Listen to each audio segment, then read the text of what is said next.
ಪ್ರಧಾನಿ ನರೇಂದ್ರ ಮೋದಿ ಅವರು ಇಂದು ಫಿನ್ಲೆಂಡ್ ಅಧ್ಯಕ್ಷ ಅಲೆಕ್ಸಾಂಡರ್ ಸ್ಟಬ್ ಅವರೊಂದಿಗೆ ವಿವಿಧ ವಲಯಗಳಲ್ಲಿ ದ್ವಿಪಕ್ಷೀಯ ಸಹಕಾರ ಸಂಬಂಧ ಬಲವರ್ಧನೆಯ ಕುರಿತ ಚರ್ಚೆ ನಡೆಸಲಿದ್ದಾರೆ.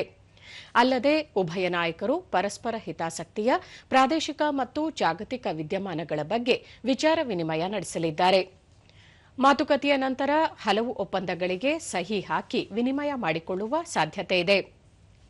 ಫಿನ್ಲೆಂಡ್ ಅಧ್ಯಕ್ಷರ ಭೇಟಿಯ ಗೌರವಾರ್ಥ ಪ್ರಧಾನಿ ಅವರು ಔತಣಕೂಟವನ್ನು ಆಯೋಜಿಸಿದ್ದಾರೆ.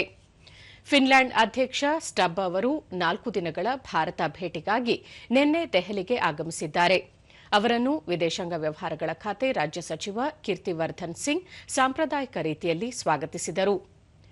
ಫಿನ್ಲೆಂಡ್ ಅಧ್ಯಕ್ಷರು ಇದೇ ಮೊದಲ ಬಾರಿಗೆ ಭಾರತ ಭೇಟಿ ಕೈಗೊಂಡಿದ್ದು, ಅವರು ಇಂದು ರಾಷ್ಟ್ರಪತಿ ಭವನದಲ್ಲಿ ರಾಷ್ಟ್ರಪತಿ ದ್ರೌಪದಿ ಮುರ್ಮು, ಉಪರಾಷ್ಟ್ರಪತಿ ಸಿಪಿ ರಾಧಾಕೃಷ್ಣನ್ ಹಾಗೂ ವಿದೇಶಾಂಗ ವ್ಯವಹಾರಗಳ ಸಚಿವ ಡಾ ಎಸ್ ಜೈಶಂಕರ್ ಅವರೊಂದಿಗೆ ಮಾತುಕತೆ ನಡೆಸಲಿದ್ದಾರೆ.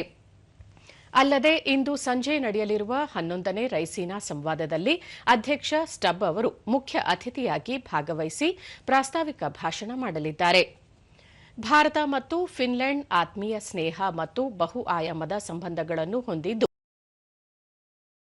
ಪ್ರಭುತ್ವದ ಮೌಲ್ಯಗಳು ಸಮಾನವಾಗಿ ಹಂಚಿಕೆಯಾಗಿವೆ.